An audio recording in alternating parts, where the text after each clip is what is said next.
Her true story, from California. My son texted, "You won't be joining us. My wife prefers to keep it only her family."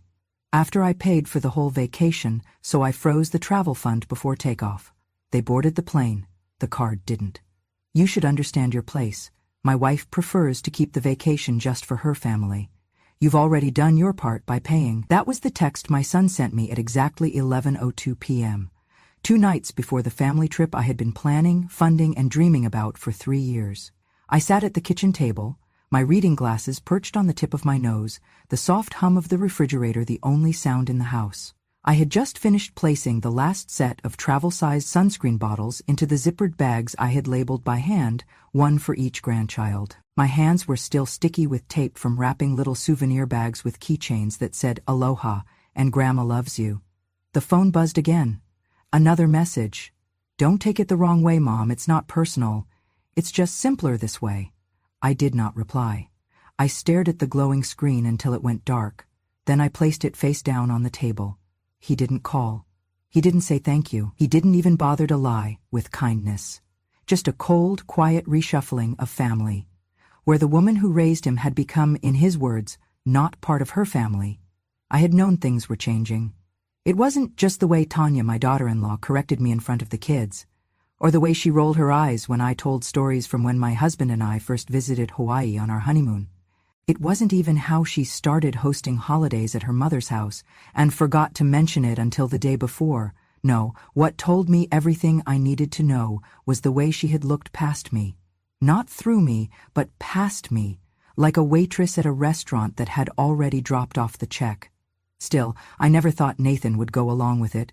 He had once written me Mother's Day cards that made me cry. He used to bring me pink tulips every March, even when he moved out of state.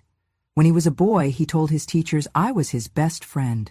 I kept the picture he drew in 2nd grade, the one where I had a cape and the caption said, "My mom saves the day." Apparently, I was no longer part of that story. I looked at the small duffel bag I had packed for myself. Inside were 2 sundresses I hadn't worn in years, a photo of my late husband I planned to place on the dinner table during our night at the beach, and a small box of matches for the candle I wanted us all to light in his memory. The candle was lavender, his favorite scent.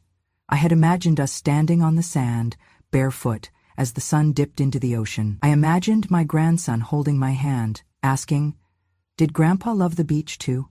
And I would say he loved it enough to bring me here before we could afford it.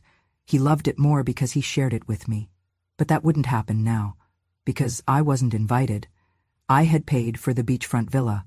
I had booked the flights. I had organized the airport transfers, the luau tickets, the snorkeling lessons, the breakfast baskets.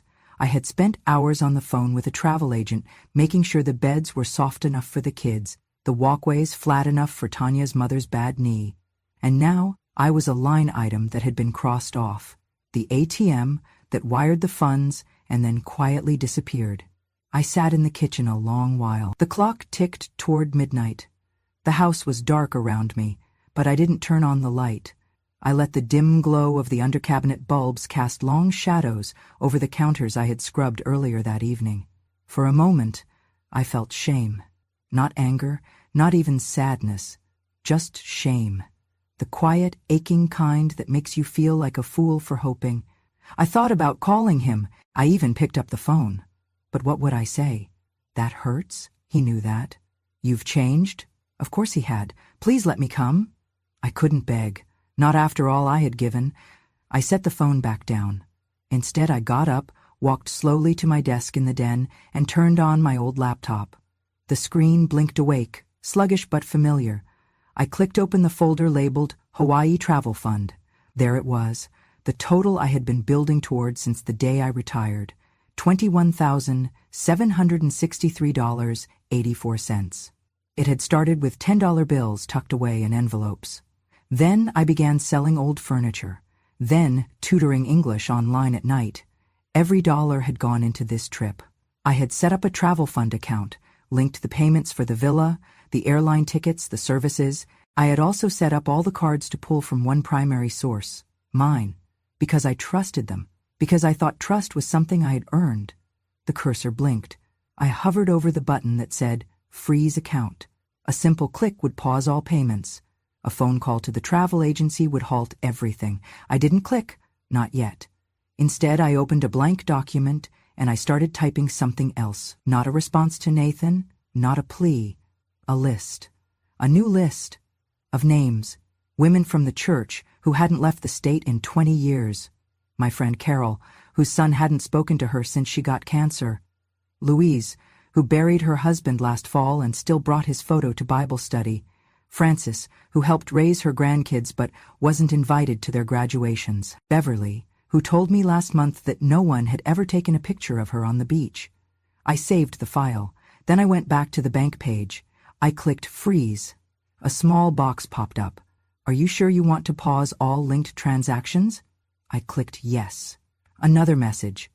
All linked cards will be disabled immediately. Yes. Then I sat back, closed the laptop, and took a deep breath. I picked up the souvenir bag I had made for my youngest grandson. I took out the keychain and placed it on the table. Then I unwrapped the others, one by one. And for the first time in 3 years, I let myself imagine a different kind of trip. One where I was not unwanted, not a burden, not a footnote, but a host. And I smiled. Not out of revenge, but out of something stronger. Clarity. It started with a jar. An old mason jar I kept behind the flower in the kitchen cabinet. I called it the dream jar, though nobody knew that but me. Every time I skipped buying something small, a bottle of vitamins, a movie rental, a new pair of house shoes, I'd take that money, in cash, and slip it into the jar. It wasn't much at first. $5 here, the welk there, but over time it grew, quietly, like hope tends to do. 3 years I saved. I canceled my cable. I stopped buying my favorite tea. I tutored students online for extra income, even when my joints ached and my eyes burned. I turned the heat down at night and wore double socks. I declined invitations to lunch, telling friends I had a tight month. They didn't know I was putting every dime into that jar. For what? For a memory. For one last beautiful moment as a family. Hawaii wasn't just a destination, it was a symbol. James and I had gone there for our honeymoon. We were just 24, barely married, broke as could be. We shared a single suitcase and split sandwiches at lunchtime. He got sunburned so badly on the second day, he wore a bedsheet like a cape for the rest of the week. We laughed more than we ever would again. After he died, I made a quiet promise to myself. I'd take the family there. I'd let the grandkids see what he saw. Let Nathan feel the sand his father once walked. Maybe it would reconnect us. Maybe it would remind him of where he came from, of who loved him first. So I planned. I researched villas that could house all 9 of us. I called the travel agent a dozen times to ask about bed arrangements, dietary needs, and wheelchair access for Tanya's mother. I ordered custom t-shirts with everyone's name and the words, "Family is Forever, 2023, printed across the front. I chose a beachfront home with a fire pit. I imagined us sitting around it, lighting candles, one by one, each of us saying a word to describe James. I would bring his photo, the one of him laughing with his head thrown back, sun in his hair, and I'd hold it while we all said something good. I imagined silence, then tears, then laughter, but mostly I imagined being seen, being thanked, being held. None of that happened, because somewhere along the way I stopped being part of the picture. I don't mean just the metaphorical one, I mean literally. I noticed it slowly. Fewer group photos. When they posed at Thanksgiving, Tanya would say, "Let's do one of just the kids." Then, "Let's do one with just our family unit," and by the time they were done, there wasn't time for one with me. At Christmas, they all wore matching sweaters, red with white trees. Mine was blue. I didn't even know there was a plan. Nathan would brush it off. "Oh, you're not into that stuff, Mom." But I was. I just wasn't asked. Tanya took over birthdays. She hosted everything at her mother's place. I was invited, but I felt like a guest. Once, she told someone, "Nathan's mom is here too," as if I'd wandered in uninvited. And always, she smiled like she didn't mean harm. But harm doesn't always come with raised voices. Sometimes it comes with exclusion, with omission, with being the one left out of every photo, every story, every seat at the table. But still, I planned. I held on, because this trip was going to bring us back together. Because once we were all under that Hawaiian sky, with waves whispering against the shore and children squealing in the sand. Maybe love would be enough to remind them. That was the story I told myself. That was the dream I built out of sacrifices, small and silent, until that text, that single text that turned a 3-year dream into a 3-second dismissal. You've already done your part by paying. Suddenly, every skipped tea, every cold night, every tutoring hour spent squinting at a screen felt foolish. I hadn't been building a bridge. I'd been building a pedestal, one they never planned to visit. I thought of the candles I'd packed, of the moment I imagined us holding hands by the fire. But the truth hit me like a wave breaking sharp against rock. They didn't want my stories. They didn't want my memories. They just wanted my money. And now that they had it, they wanted me to disappear. That night I went to the closet and unpacked my bag. I set the lavender candle on the table beside James's photo. Then I sat in the quiet and asked myself something no mother should ever have to ask. When did I become a burden in the family I built? The morning after the text, I woke up earlier than usual. Not because I had anywhere to be, but because I couldn't sleep. I kept hearing his words in my head. Not even his voice, just the words. Cold, typed, delivered through a screen. You've already done your part by paying. I moved through the house like a ghost, folding the same blanket twice, straightening picture frames that were already straight, wiping the kitchen counter though it was spotless. The silence clung to me. It hummed in the walls. Later that afternoon, I opened my email to check a grocery receipt, and that was when I saw it. Subject, Final Itinerary, Hawaii Family. Passage, sent from the travel agency. I clicked it without thinking. A full breakdown of flight schedules, villa check-in times, excursions, dinner reservations, rental car pickups, everything I had worked so hard to organize. I scrolled slowly, eyes scanning for confirmation of what I already suspected but hadn't wanted to face. There were 8 names. Nathan, Tanya, their 2 kids, Tanya's parents, Tanya's sister's boyfriend, not mine, not Mom, not Marilyn, not anywhere. 8 plane tickets, 8 lay greeting passes, 8 guests registered at the villa. I was not one of them. I stared at the screen, my hand hovering over the mouse. Then I zoomed in.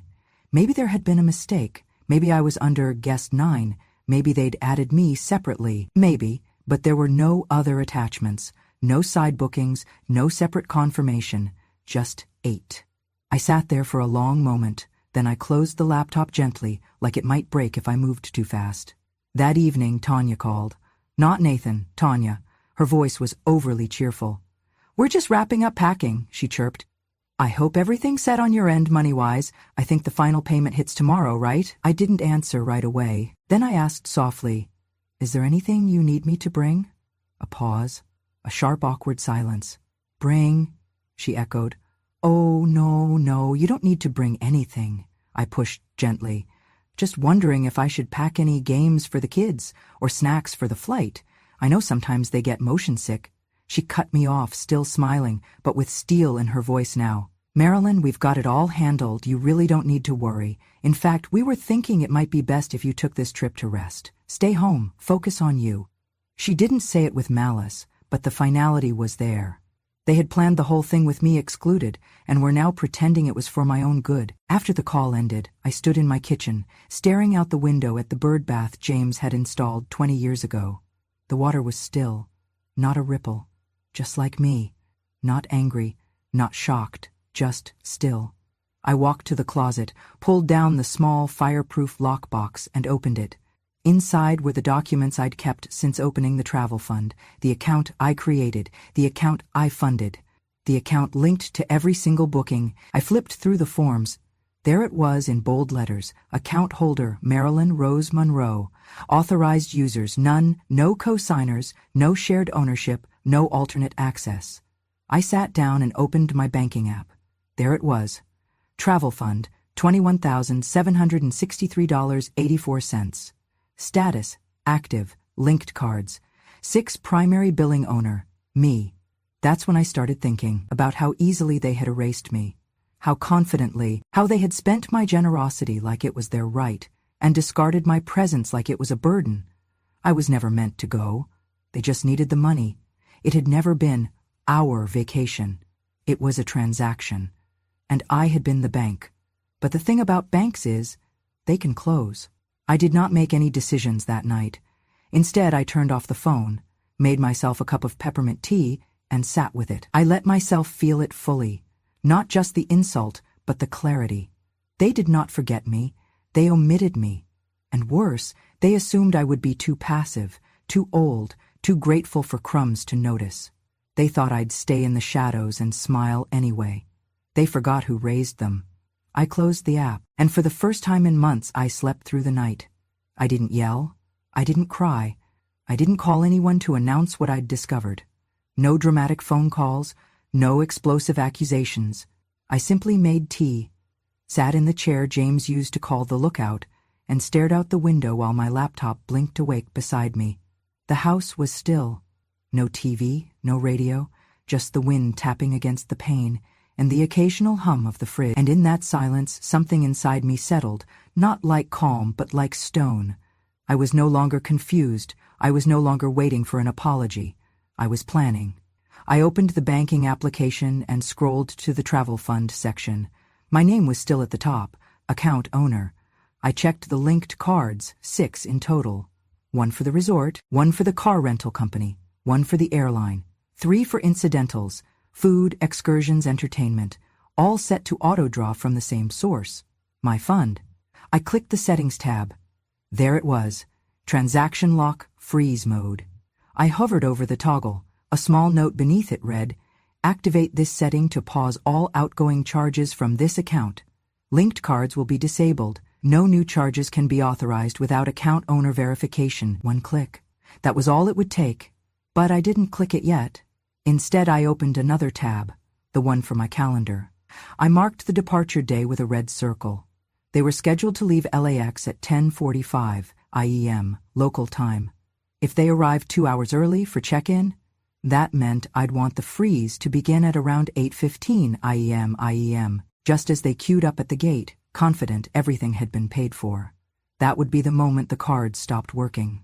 But only if I told them not to. Only if I held the silence long enough. Still, I didn't press the button, not yet, because once you decide to stop playing the role people assign you, the good mother, the generous grandmother, the smiling supporter who never asks for anything back, there's no returning to that mask, and I wanted to be sure, so I gave them one last chance. Just one. I sent a message to Nathan, simple, soft. Me. Let me know if you'd like any help with the kids' bags or snacks before the trip. I can bring some extra motion sickness bands for Olivia. No reply. An hour passed. 2. I could see that the message had been read. Still nothing. No thank you. No acknowledgement. No we appreciate you. Just nothing. That's when I knew. There was no misunderstanding. This wasn't about miscommunication or forgetfulness or Tanya's preferences. This was about entitlement. About the quiet cruelty of people who think love is a one-way transaction. I was the vault, and they were cashing out. But not anymore. I returned to the banking app. My finger hovered again. Then, without hesitation, I clicked. The icon turned blue. The message updated. Freeze mode activated. All transactions are now paused. Manual authorization required to resume. Done. I stared at the screen for a moment, letting it sink in. There would be no confirmation email sent to them, no alert, no warning. They would find out the way I found out I wasn't invited, in the most silent, undeniable way possible. I leaned back in my chair, took a sip of tea and exhaled. It was not revenge. It was reality. A reality they chose. But that did not mean I had to fund it. Over the next 48 hours, I said nothing. When Tanya posted a photo of matching beach hats on social media, I didn't comment. When Nathan texted the family group chat a final, ready for takeoff message, I didn't respond. And when my youngest granddaughter sent me a voice note saying, "Grandma, we're going to see sea turtles," I saved it, pressed it to my heart, and said aloud, "I'm sorry, baby, but someone had to teach your parents the value of presents." Then I returned to my laptop and opened a new spreadsheet. This time, it wasn't for them. It was for me. I made a list titled, "Those Who Deserve to Be Seen."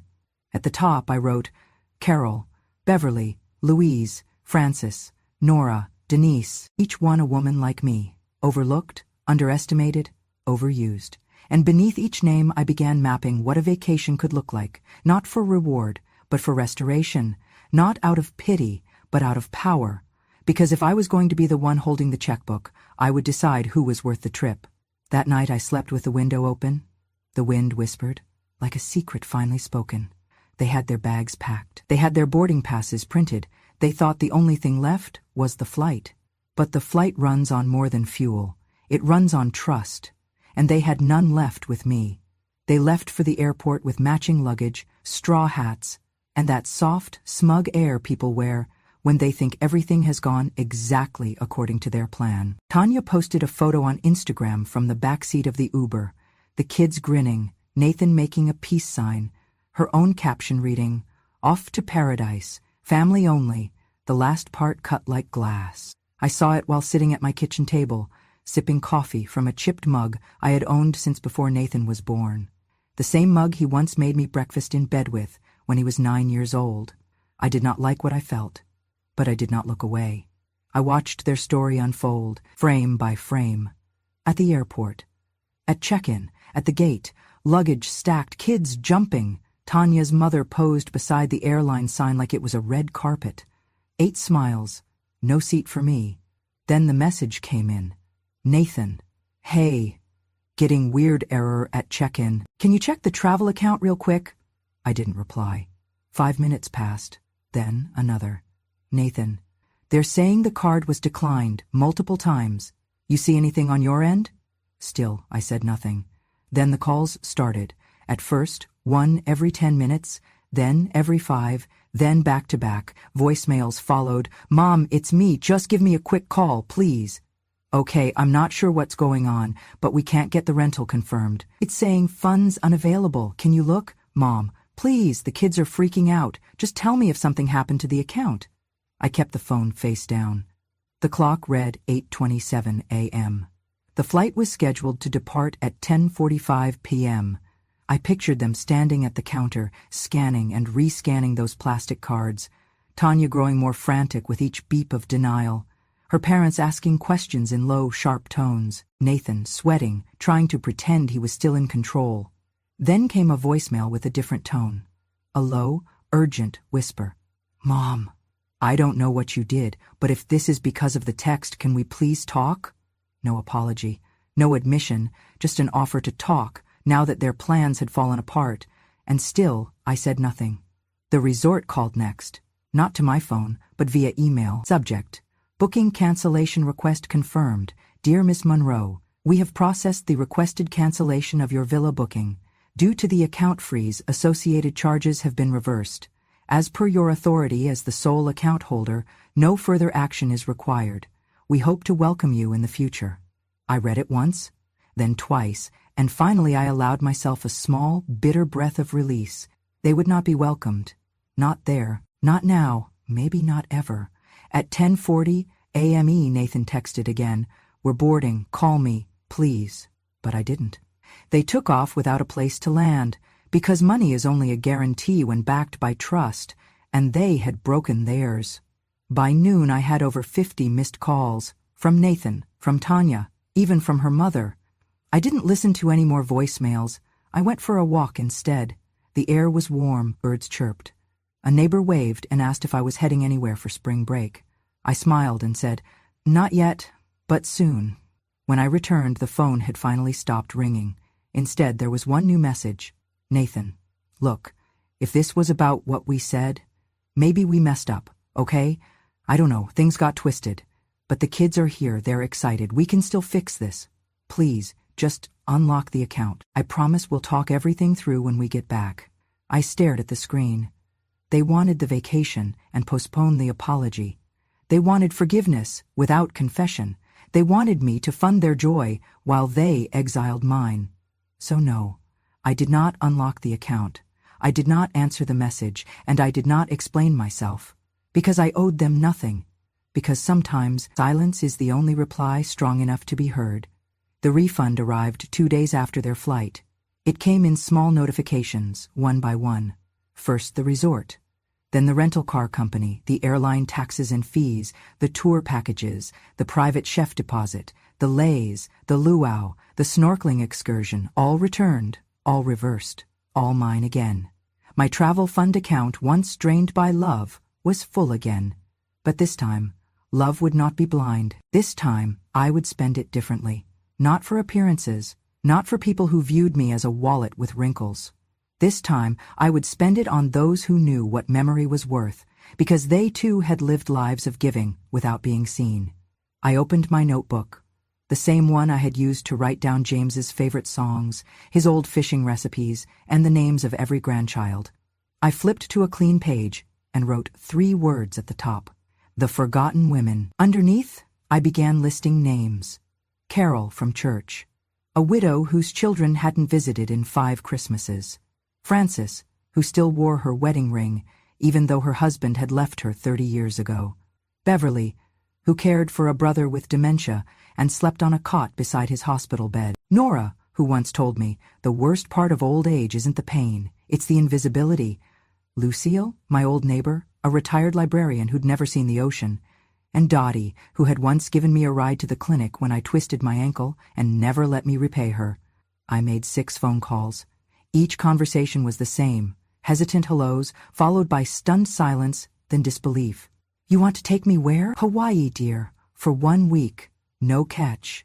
But why me? Because someone should. Because you matter. I made the bookings under my own name this time. 1 villa, 6 women, 7 days. No tags, no hashtags, no family-only captions. I called the travel agent and gave her different names. I asked for separate beds and 1 large table with enough space for all of us to sit together every night. Then I went to the box beneath my bed. Inside was the photo of James I had planned to place at the head of our family table. His smile still strong, still mischievous, still mine. I had the photo enlarged and framed. Not in gold, but in soft walnut, the kind of wood that grows darker and more beautiful with time. I packed it in bubble wrap and placed it carefully in my suitcase. When we arrived at the villa, a place perched above the ocean, where palm trees swayed like slow dancers and the salt air kissed your skin before you knew it, I walked through the front door and set that photo on the dining table. No one questioned it. No one asked me to move it aside. That night, we sat together under hanging lights, the sound of waves whispering through the open doors. Carol wore a bright scarf and kept refilling everyone's wine. Beverly toasted to finally being somewhere I didn't have to clean after. Frances cried when she saw the view from her window. We didn't talk about who forgot us. We talked about who we remembered.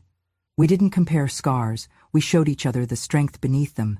And James, my James, watched it all from the center of the table, his smile never fading. Each night, we lit 1 candle beside his photo. Each woman said 1 thing they wished someone had told them when they were 30. I see you. You're allowed to rest. You don't have to earn love. Your story matters. You are not a burden. You are never invisible. On the last night, we walked the shore in silence. The stars were so close, it felt like you could reach up and tuck one into your pocket. The water curled around our ankles. The moon made silver of every wrinkle and curve and scar. I looked around at the women beside me, women who had given without asking, loved without limit, endured without applause. And I realized something. I hadn't just taken them on vacation. I had brought them home. To each other, to themselves, to the reminder that memory, when shared with the right people, becomes more than a flash in time. It becomes legacy. The email arrived 3 days after they returned. I had just come back from a morning walk, the ocean still whispering in my ears. My suitcase was halfway unpacked, with a half-eaten pineapple wrapped in the fridge, and the scent of plumeria still clinging to my clothes. I sat down at my desk, opened my inbox, and there it was. Subject: Just want to clear the air, from Nathan. I stared at it for a long moment before clicking. Hi, Mom, we're back now. It was, well, not quite what we imagined. A lot went wrong, obviously, and I guess some of that was our fault. I'm not saying everything was handled perfectly. Maybe things could have been communicated better. Tanya says hi, by the way. She was really stressed and didn't mean to exclude you like that. I think maybe she just wanted the trip to feel a certain way. You know how she gets about structure. Anyway, I've been thinking, maybe we weren't fair. Maybe we messed up. But we're home now and trying to sort through a lot. Honestly, the kids are confused, and we're trying to shield them from too much drama. That said, we're in a bit of a bind financially. We had to rebook a bunch of stuff on credit, and it's kind of snowballing now, so I just wanted to ask, if you're able, could you maybe consider returning the original deposit we gave for the trip, or even part of it? I know you probably feel hurt, but we're still family. Just let me know. Nathan, I read it once, then again, then a third time. Each time, my eyes found their way back to one sentence. If you're able, could you maybe consider returning the original deposit? I leaned back in my chair, letting the silence sit thick in the room. They wanted the money back. Not just an apology, not healing, not reconciliation. They wanted a refund. I thought about the word deposit, as if they had invested something, as if they had contributed to a collective vision. But they hadn't deposited anything but assumption. Assumption that I would pay, that I would remain silent, that I would feel grateful to be included, even on the outskirts. I clicked the Sent Items folder and found the original transaction. Every payment had come from my name, my account, my sacrifice. There had been no shared fund, no co-signed contribution, just me. They were asking me to give them my money to cover the cost of their choices. It would have almost been funny if it weren't so familiar. Because that's what mothers do, right? Pay the bill and swallow the insult. Hold the pain and hand over the blessing. Get erased from the photo but still by the frame. I closed my eyes and pictured the dining table in Hawaii. 6 women laughing, clinking glasses, passing bread. James smiling from the center, in his walnut frame. No demands, no expectations. Just presence. Just peace. Then I thought of Nathan's email. The absence of any real apology, the presence of excuses, the convenient inclusion of Tanya's stress, and the vague suggestion that I should just understand. But understanding doesn't mean surrender, and love without respect is not love at all. I reopened the email, hovered over the reply button, then closed it again. There was nothing I needed to say. Because if you need to explain why you won't refund betrayal, the person asking never deserved an explanation in the first place. I folded the laptop shut and went to the kitchen. I poured a glass of iced tea and looked out the window.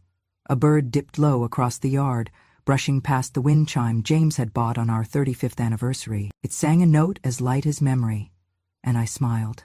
I may not have received a true apology, but I no longer needed one, because I had something better.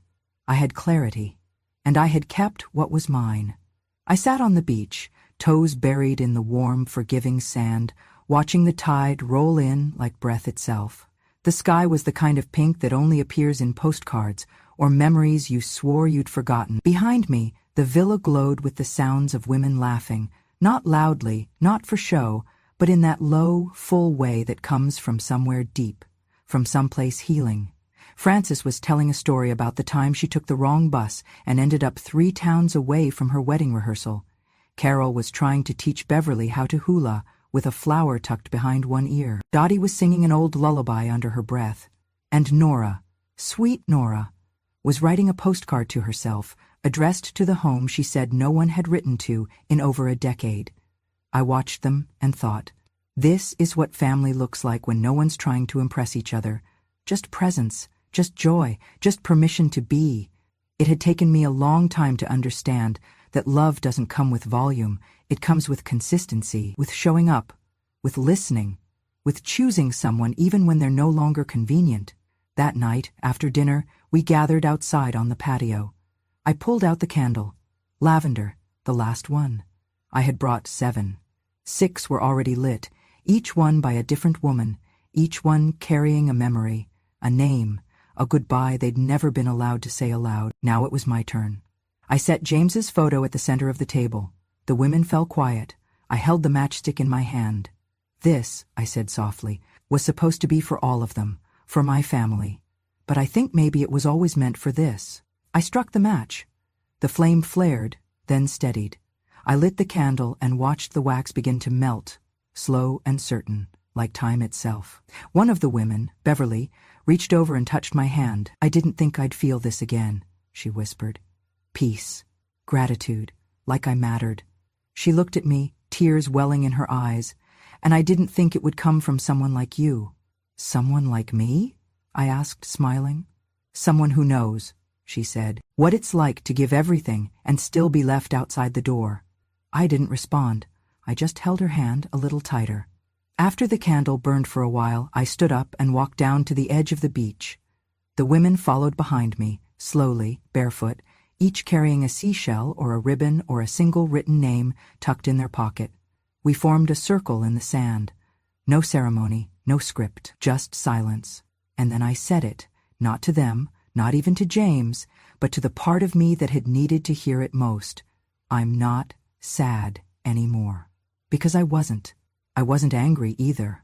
I wasn't waiting for Nathan to call. I wasn't hoping Tanya would realize what she'd done. I wasn't holding out for some teary reunion where everyone finally understood how much I had carried. I had stopped carrying it. And for the first time in decades, I felt light. I thought about that email, that pathetic, calculated attempt to turn apology into negotiation. I thought about the years I spent trying to be enough for people who only saw me when they needed something. And I smiled. Not the kind of smile you wear at family gatherings where you're handed a paper plate and told to sit at the kids' table because there's no more room. No. This was the kind of smile that comes when you realize you were never the problem.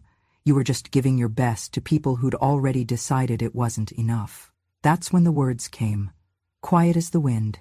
Kindness breeds entitlement. So I erased that kindness. And now I owe nothing to anyone. Not because I was bitter, because I was finally free from expectations that had only ever drained me. Free from the weight of false belonging. Free from the performance of motherhood that required constant sacrifice without ever being asked, "And what about you?" I stood at the shoreline and let the waves come to me. They wrapped around my ankles and pulled at the sand like they were saying, "Let it go." So I did. I let go of the dream of a family that would hold space for me. I let go of the house I helped build, but was never welcomed in. I let go of the quiet, endless reaching for approval I'd already earned 1,000 times over. And what remained was this: a handful of women, a villa glowing behind us, a husband's smile frozen in a photo, and a heart no longer begging to be seen. I turned back and looked at them, my chosen family, and thought, I was never left behind. I simply found the ones who were walking my way. If this story touched something deep in you, if you've ever poured your heart into a family that forgot you, if you've ever been erased and had to write yourself back in, then you belong here.